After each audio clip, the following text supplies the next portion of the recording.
Figma collaboration tool app. The pros, the cons. Most people think designing collaboratively is a headache, but the Figma collaboration tool app makes it surprisingly seamless. You won't believe how easily teams can co-create, comment, and edit designs in real time from any device. On the plus side, Figma is cloud-based, meaning all changes are live and instantly visible to collaborators.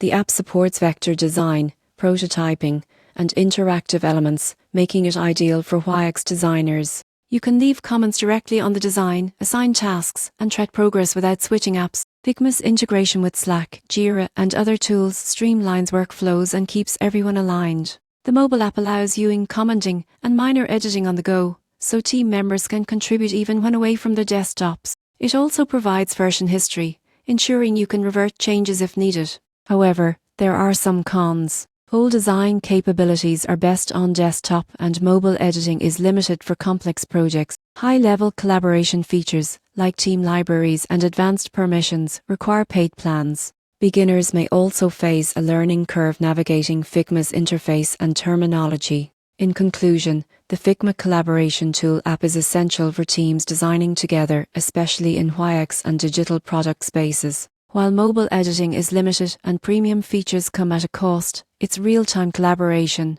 cloud accessibility, and integration capabilities make it a game changer for productive, connected design workflows.